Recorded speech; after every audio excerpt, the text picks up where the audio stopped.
سلام به همه. امروز اومدم به یکی از جاهای واقعا خاص و شگفت‌انگیز اندونزی رو بهتون معرفی کنم. غار گوداوانگ. این غار توی منطقه بوگور تو غرب جزیره جاوا قرار داره. این غار تشکیل شده از سنگ‌های آهکی خیلی بزرگ که مال میلیون‌ها سال پیشه. به وسیله آب و فرسایش طبیعی درست شده.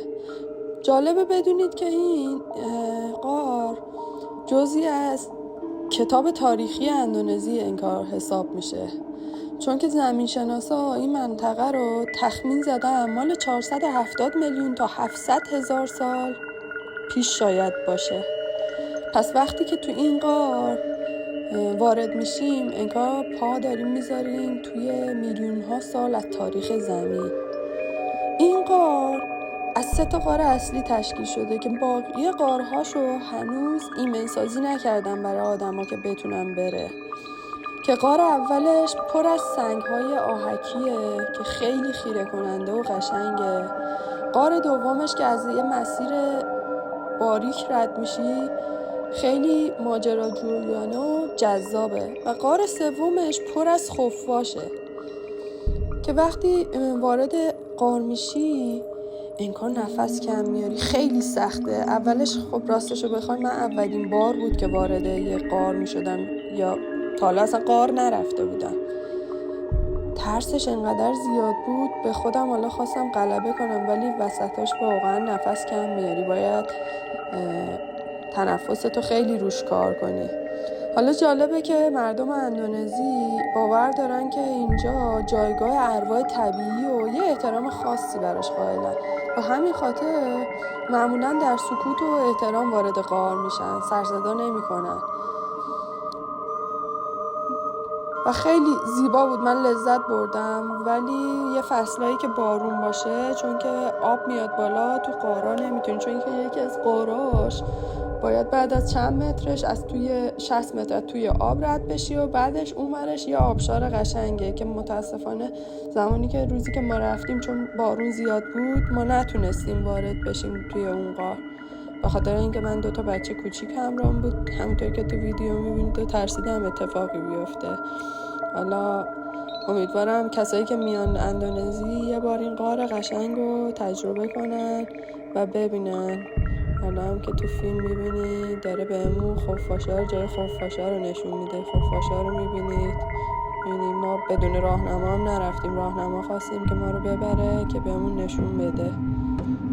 اینجا وارد غاری شدیم که پر از خفاش‌ها رو داره بهمون نشون میده، جای خفاش‌ها رو. نگاه کنید همینطوری میریم. این غاری که توش خفاش‌ها بودن خیلی غار کوچیکیه، بسته است، باز نیستش به اون سمتش.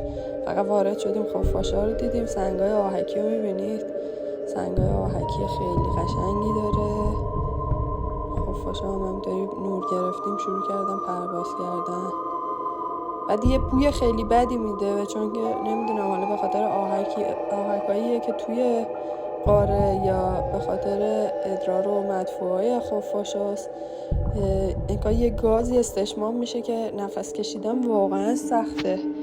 خیلی سخت بود نفس کشیدن، هم خوف تاریکی و زیباییش به کنار، ولی اون ترسه و بوی بده اصلا یه جوری برای من غیر قابل تحمل بودش. حالا نمیدونم شاید بعضیا بتونن تحمل کنن و دوست داشته باشن، ولی بوش خیلی برای من بد بودش.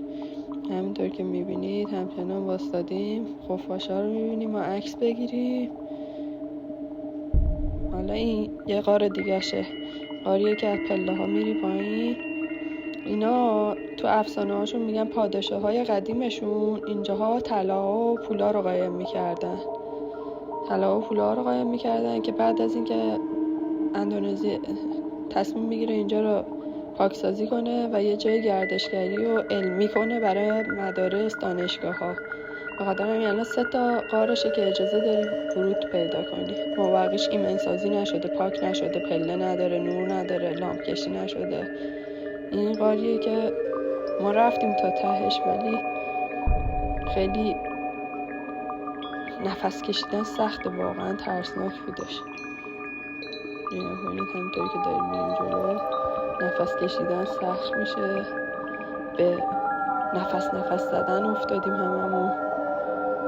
ترسش هم که به کنار، ولی آقای بهمون گفتش پاتون اگه بزنید تو آب حالا تو یه ذره بهتر میشه.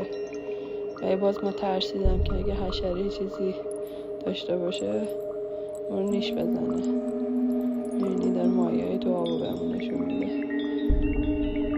اینم شیاره توی قاره همونطور که میبینید.